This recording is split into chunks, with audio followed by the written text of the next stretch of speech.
The internet has made things interesting for media consumption. People have filmed their cats and other everyday moments that manage to go viral. Then there are musicians who get discovered posting their music online. There even are several online films and studios that turn out content every year. Thanks to modern technology, everyone carries a video camera around in their pockets, and anyone can produce content that can be seen by the masses. But when it comes to the use of sharing other people's content, that's when copyright enters the picture, and things can get messy. Consider the case of Metallica and Napster. Napster first launched in 1999. It was an easy way of sharing music with everyone around the world, but the understanding of copyright within the online space was a bit of a learning curve. In 2000, the rock band Metallica discovered their song I Disappeared was being played on the radio before the song was even released. This is what led to Metallica suing Napster and inevitably shutting down the file sharing service for good. There's millions of dollars involved in this. If the record company bosses don't take the money, then the internet people are going to somebody's going to profit off this. And if it's not the artist, then you're profiting illegally. Then we have the polar opposite side of the spectrum, Mystery Science Theater 3000, in the attitude of keep circulating the tapes.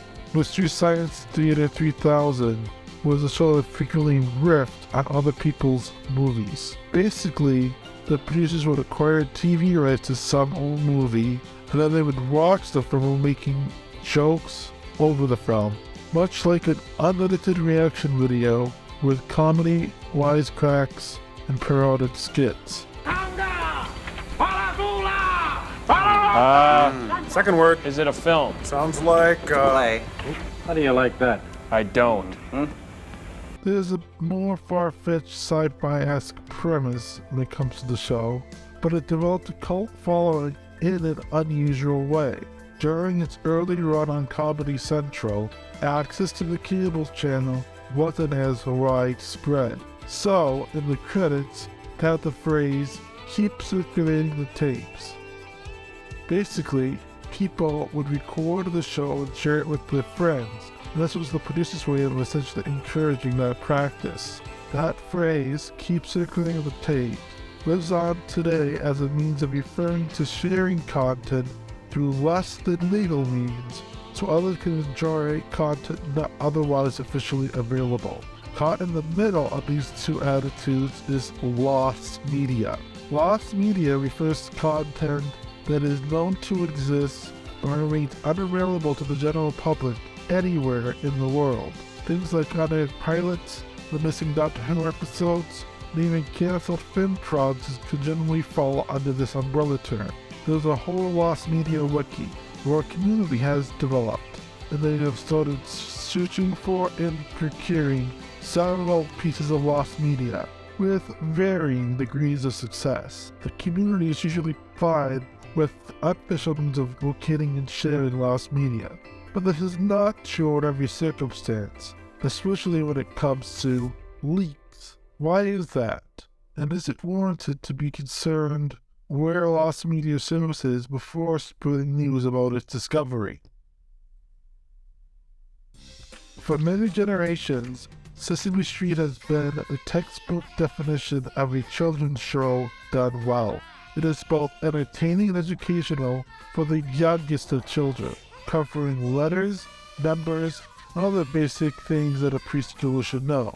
They also aren't afraid to tackle hard subjects, and is usually a front runner when it comes to covering more controversial issues with kids without talking down to them. For example, when actor Will Lee died unexpectedly, the producer of Sesame Street took a direct approach of killing off his character, Mr. Hooper, and addressing his death in the very special episode, Goodbye, Mr. Hooper. Big Bird, don't you remember we told you? Mr. Hooper died. He's dead. Oh, yeah, I remember. Well, I'll give it to him when he comes back. Big Bird, Mr. Hooper's not coming back. Why not? Another episode was Meet Juliet, which introduced a relatively new Muppet on Sesame Street named Julia, who was autistic. She was designed to teach inclusivity and neurodiversity on Sesame Street. Julia was praised by the autistic community, well, up until autism speaks got involved. And of course, there are the Rocco memes that surged in popularity last year, showcasing Elmo's beef with a literal rock as a way of discussing imaginary friends. How is Rocco gonna eat that cookie, Zoe? Tell Elmo! Rocco doesn't even have a mouth! Rocco's just a rock! Rocco's not alive! This showcases how Sesame Street was designed to educate all children while still being a good and fun shows that kids like to watch. So it might be odd to learn that an episode of Sesame Street aired in the 1970s that was so scary and traumatizing to its young viewers that Sesame Street never released it in any capacity or broadcasted it since its initial airing. The episode in question, episode number 847, featured Margaret Hamilton reprising her role as the Wicked Witch of the West for the 1939 film adaptation of The Wizard of Oz. I'll bide my time. And as for you, my fine lady, it's true, I can't attend you here and now as I'd like, but just try to stay out of my way. Just try. I'll get you, my pretty, and your little dog, too. The episode shows the Wicked Witch losing her broom on Sesame Street, and she has to come up with a plan to get it back from the Sesame Street resident. The goals of the episode was to highlight the emotion of fear and show the value of planning out and implementing a method for the witch to retrieve her broom. Shortly after the episode first aired, letters came pouring into the Children's Television Workshop. This is a Sesame Street, from both parents and children alike, saying how scary the episode was for them. Parents complained about children's waking up crying from nightmares of the witch. Children were afraid to continue watching the program due to fear of the witch's power. And there were also a number of religious objections from both Christians who hated the element of witchcraft to even a Wiccan who disapproved of the portrayal of witches on the show. Things got to the point when the producers wanted additional focus group testing to determine if the episode truly was too scary. The kids gave confusing answers about the show afterwards, partly because they were surrounded by adults. The children commented on the witch's green skin, probably because the children did not have a color TV at their house. They were exceptionally attentive to the segments featuring the witch, but it was hard to tell if they were truly experiencing fear, so the test results were determined inconclusive.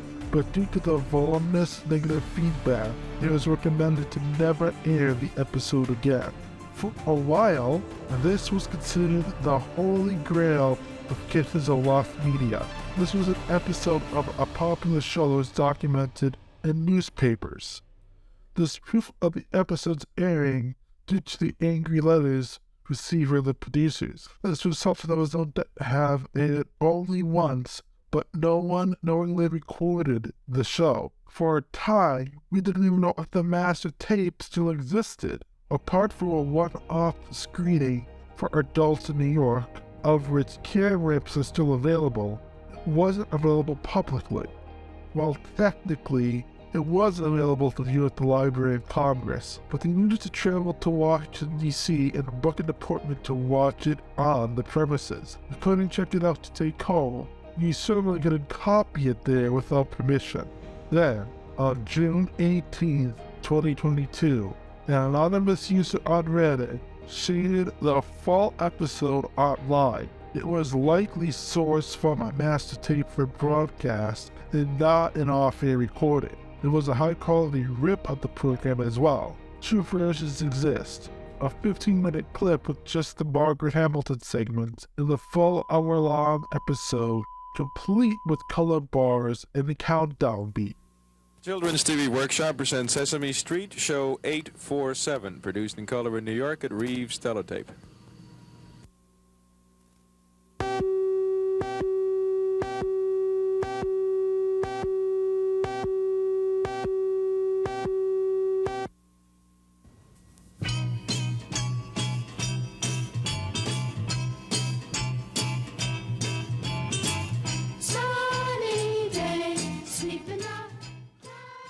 the holy grail of lost media was found.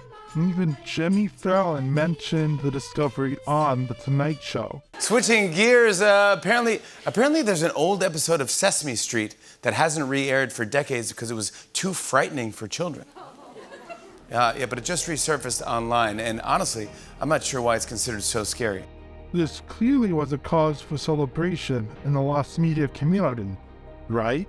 Suddenly, links and posts started disappearing on the Lost Media subreddit, and the Lost Media Wiki banned anyone from commenting links to the leaked episode. Why was that?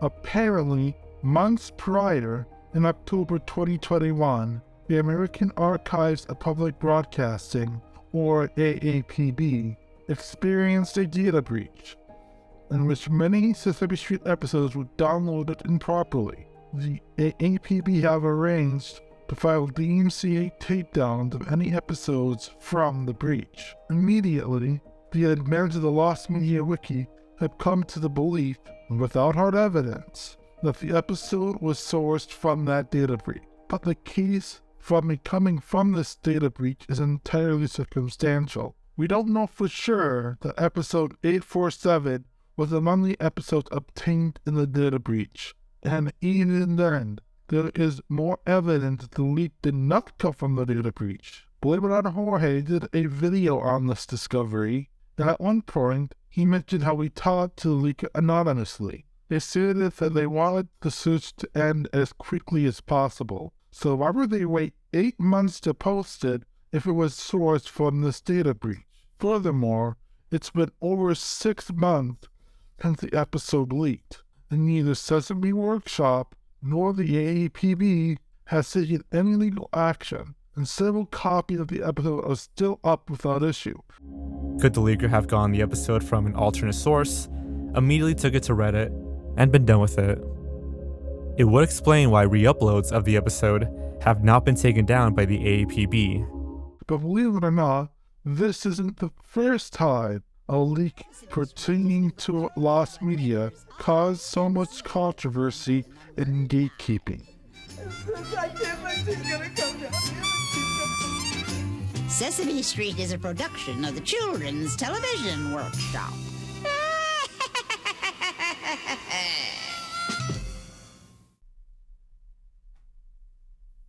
Among Thomas the Tank Engine fans, there has never been a piece of Thomas media so contested as the film Thomas and the Magic Railroad. Thomas and the Magic Railroad was released in 2000. Written and directed by Britt Allcroft, the movie featured characters from Thomas and Friends on the island of Sodor, as well as characters from its sister show in the States, Shining Time Station. The film that was released onto the big screen in July 2000 was not what Britt Allcroft had in mind when she made the movie. I won't go into too much detail of what went on with this movie behind the scenes. There's plenty of videos out here talking about that, including some on my channel. But for now, I'll give you a brief lowdown as far as what happened. The original script of the film, there were 2 villains. Of course, there's Diesel Ted, who we see in the final film, but there's also a human villain in Shining Time named P.T. Boomer. However, the film fell victim to executive meddling, and following a poor test audience screening, several changes needed to be made, the biggest of which was that the whole character, P.T. Boomer, was cut because the test audience found his character to be too scary. Also, the original voice cast, including an Isle of Man fireman named John Bellis, was removed from the film due to the test audience finding his portrayal of Thomas and Michelangelo's performance, Percy and James, as being too old and too British. For many years, these changes went on unnoticed, even though various trailers showed glimpses of what could have been. Little engines can do big things. Things are gonna change around here, Puffball. Thomas and the Magic Railroad. It wasn't until 2007 that an early version of the script was found, and upon contacting Britt Allcroft, she revealed the truth of what happened. Britt insisted for years that her version of the film was better than what was released in the end, and was grateful for the support over the years in her attempt to get a true vision of the film realized in some way. Then, a few years later, YouTuber named Jordan87 uploaded a clip from the original film with the title Thomas the Tank Engine versus Dark City. He said that it was for a school dubbing project, and as such, the score for the 1998 neo-noir film Dark City was heard throughout the video. It went viral in the Thomas fandom, as glimpses of Pete Zimmer could be seen, and the original voice cast could be heard in parts. After being pestered by many Thomas fans who wanted to upload the full director's cut, he took the clip down. It was later discovered that Jordan87 went to a Canadian art and music college, and Jordan87's professor had worked on the movie. On the condition of remaining anonymous, it was revealed that he only had access to that one clip, and he had agreed for it to be used only for educational purposes. After a while, a clip was being shared widely among various Thomas fans, this time without the Dark City music. But in November 2015, shortly after the passing of Joe Lennox, the actor who played Casey Boomer, the clip was made public for the first time in honor of the late actor. Having dealt with the previous leak where the professor didn't seem too upset that it was out there, this leak was allowed to stay up. Over the years, many petitions came and went asking for a full-fledged director's cut of the film. But the one that gained the most traction was from a non-profit organization called Restore the Magic. After restructuring the campaign in 2016, all other petitions were shut down so they could focus on the single director's cut petition run by Restore the Magic. And on May 1st, 2019, the petition shut down for good, sending the final list of 3,344 signatures to the rights holder for their consideration. Then, for a brief period on March 9, 2020, it was revealed that Shot Factory was going to release a 20th anniversary edition of Thomas and the Magic Railroad on Blu-ray and DVD. This was through an Amazon pre-order, and within hours it was taken down. Still, it was confirmed as legitimate, and although no bonus figures were known yet, many had hoped that this would be the release that had the Thomas fandom's holy grail. But then, things took a strange turn that no one expected.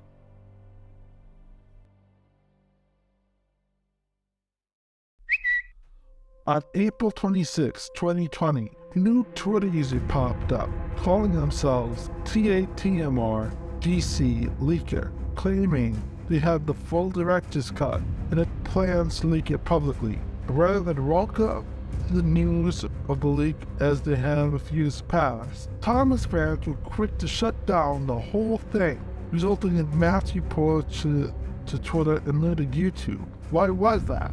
To understand, you need to look back at the early days of the Restore the Magic campaign.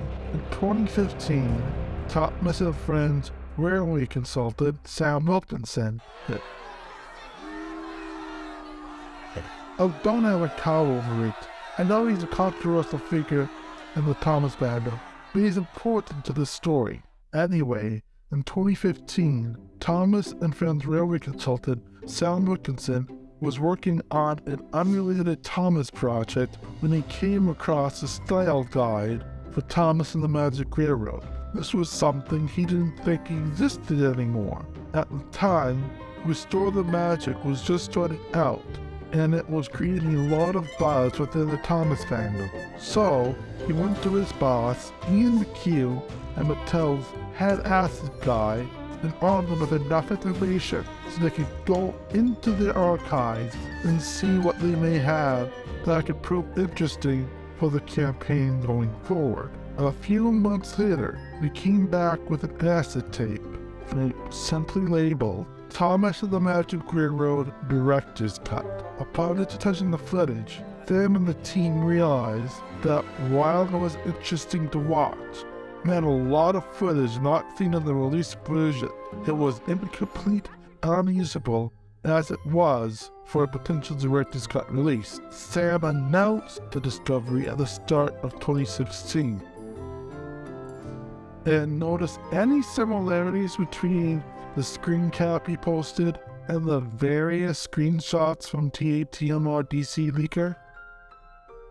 That's right, from the same version. And that wasn't why the Thomas fans were so upset with the leak, however. Around December 2019, Twitter user Thomas Props was doing research for his Thomas documentary Behind the Scene. For that research, Ian McHugh agreed to send him a copy of the footage they found on that tape, but not before Tom and his team signed a non-disclosure agreement. Still, one person on Tom's team decided to break the NDA, and they sent it to another Thomas fan. That Thomas fan sent it to more Thomas fans, and then he sent it to more Thomas fans.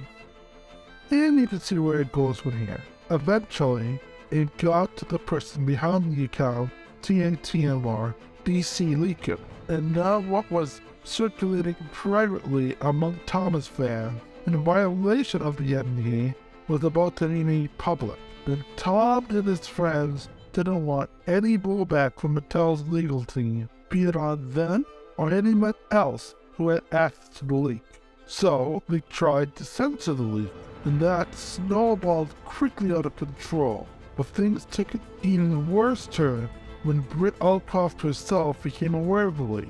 Upset that the leak happened, she further encouraged fans to get the leak off the internet, saying it hurt her personally. As Britt didn't have the rights to take any legal action anymore, all she could do is scream into a void. But when that void is already filled with angry Thomas fans, just as upset about the leak, collateral damage is inevitable. But what if I told you that all of what I just said was a lie?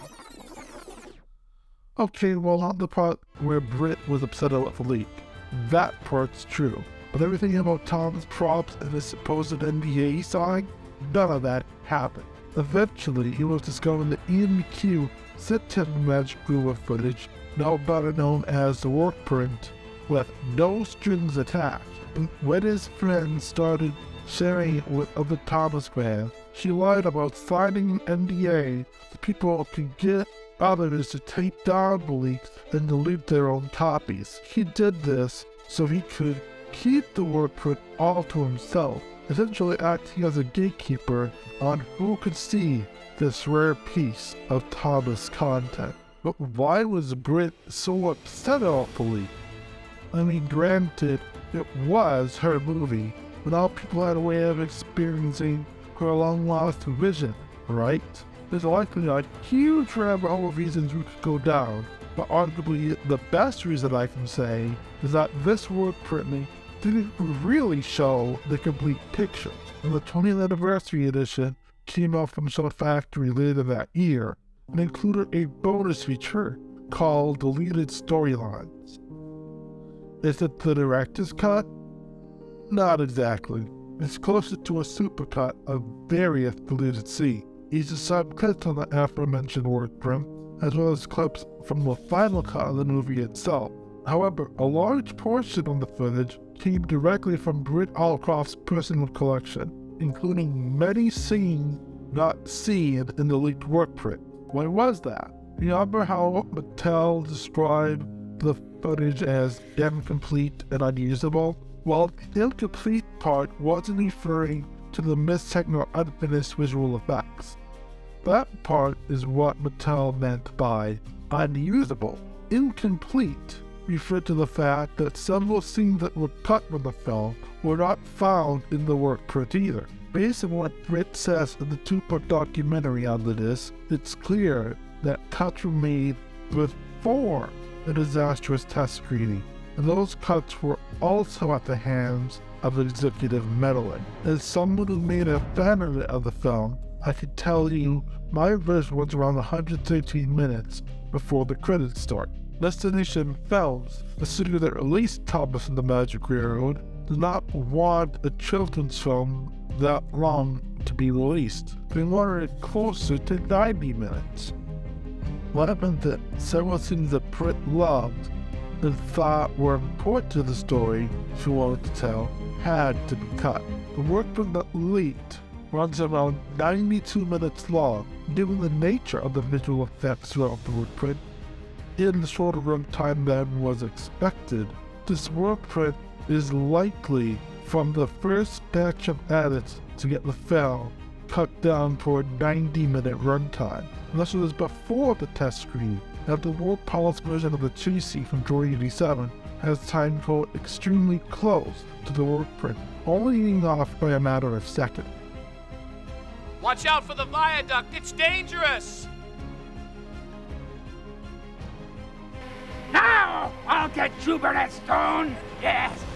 No, you won't, Boomer. Because the magic you refuse to believe in will get the better of you. Watch out for the viaduct, it's dangerous! Now I'll get you, Burnett Stone! Yes! No, you won't, Boomer. Because the magic you refuse to believe in will get the better of you. So we're going to the version that leaked was not his true vision for the film. It was already a watered-down version at the hand of studio executives, and it didn't paint the complete picture.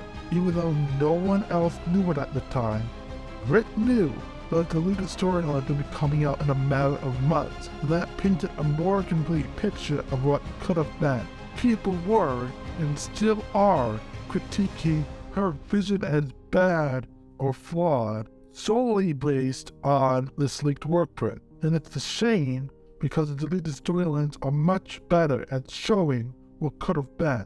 Well, the Workprint is titled Deleted Storylines, and it is 4 things. 1. It's pretty much the entire Workprint but with 20 minutes cut out. 2. It's a combination of animatics, Workprint, and the Blu-ray film. 3. The Workprint footage is the exact same footage leaked, but zoomed in to cut off the timers. And 4, it's a total mess and isn't worth the effort in editing or your time watching. Who the hell is this for? It's bad enough that you didn't put any effort in the sourcing of all the previous stuff, but this is utter garbage because you could have easily just dumped the Workprint on here and left it at that and no one would have batted an eyelid. But not only didn't you do that, you attacked and criticised us for releasing what you had no intention of putting out in the first place. If you're wanting to see a new version of the film, this isn't the version to watch. Just watch the original Workprint. Yes, its effects aren't complete and there isn't any music, but just put the soundtrack on the background and you will have a way better time than this. After 20 years of wondering what this mystery cut of the original movie was like, we finally had it. The entire nearly 2-hour-long thing, with all those cut scenes intact. Was it everything we had hoped for? Was it the magical, perfect movie we envisioned it being? Well, no. This Workprint answered a lot of questions we've had about Magic Railroad forever. And there's a lot of fun technical stuff too, like how they filmed the Thomas and Lady props on a green screen to composite them later onto the Magic Railroad shots. From a technical standpoint, this Workprint is a real novelty. However, and I'm just gonna say it, the theatrical final version of the film is much, much better. The Workprint, in my opinion, sucks. Like, I know it's a Workprint, it's not finalized, and the lack of music and sound makes it kinda eerie and hard to watch. But even if this was cleaned up, it wouldn't work because there's just too much happening. You make a movie so bad it ruins much of the goodwill your brand once possessed and leaves it in a position vulnerable enough to be absorbed by the company you refused to do business with not 2 years prior. You make a movie that is so critically panned and financially unsuccessful that you are removed from the board of your own company, named after you, to leave the entertainment industry for good and never direct a single piece of media ever again. You make a movie called Thomas and the Magic Railroad, and 20 years later, you're still convinced that you've made a masterpiece. Your name is Hillary Mary Allcroft, or Britt Allcroft for short. That's why I think she was so upset. Not because she had a holier-than-thou video on piracy, rather because the Workprint depicted a vision on the film that still suffered at the hands of executive meddling, and not the version she had hoped to bring to the big screen. So after all of that, what are my views on the role leaks play and lost media? Money. That mountain won't change. You can survive anything, Boomer, including yourself.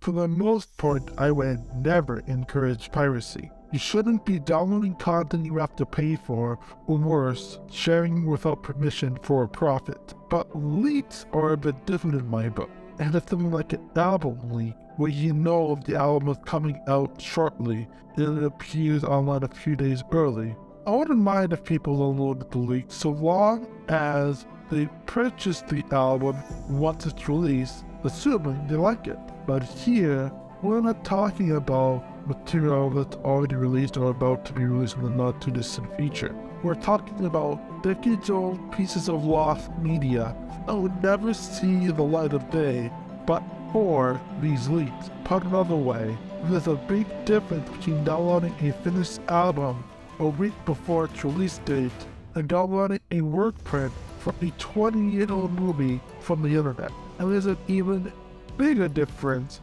between torrenting the latest Marvel movie and watching the banned episode of Sesame Street on YouTube. And I think in general, whether it's lost media or content not released on DVD or streaming, there's a place for the attitude of keep circulating the tapes. And it's nothing new. For a while, people have been sharing abandonware without issue. Abandonware is all pieces of proprietary commercial software that is no longer supported or even sold by the software developer. Generally speaking, that software is still subject to copyright unless the developer has since said otherwise. And you are technically breaking the law by downloading and using the software without authorization from the copyright holder. But people still do it anyway. Not to buy into the law, sometimes not even because the copyright holder isn't going to come after you for using for distributing it, but merely because, in some cases, it's the only way. Keep circulating the tapes is just an extension of that abandonware mindset, just with music, TV shows, and movies instead of computer software. And sometimes, even attempting to get permission isn't always possible because the copyright holder can't be tracked down, even after much effort. When this happens, the work in question is called an orphan work, and there is much debate and research into the problem. This has been compounded by how long copyright duration has been extended, from 14 years after publication to the lifetime of the author plus 70 years. Copyright as a whole is broken, and if you watch YouTube often, you don't need me to tell you that. Sometimes piracy is the only way to access content, and if current trends continue, that's not going to change anytime soon. And as a whole, the lost media community is generally tolerant of lost media being found and shared in less than legal ways. People have shared off-air recordings of old TV shows not available anymore, such as Nick New, or even the PBS Kids show Zoo. Last year, the 1995 unaired Zoo pilot was leaked online. Around the time, the Sesame Street episode also leaked, and no one batted an eye, even though it was also likely from a master tape. Fans of Zoo celebrated that this piece of history of the show was found and now available to the public. The thing is, it was from a master tape, and it is illegal to share without permission, but at the same time, so is Zoom Fan 1's off-air recordings of actually released Zoom episodes. Zoom encouraged kids to make their own discoveries and share them with the show, and I think that's needed in the lost media community as well. and ease of sharing one's discoveries. Troy W7's leak hip kept being re-uploaded even after he took it down. So also demonstrates all added that when something is shared on the internet, it's out there forever. While I wouldn't condone hacking or breaking other laws to get lost media, I don't think it's wise to stop sharing 5% of lost media just because you think you know the circumstances of how it surfaced. Look at the full Magic Railroad Workprint. The fandom was doing torn in half over the leak because they jumped to conclusions about how the leak came about.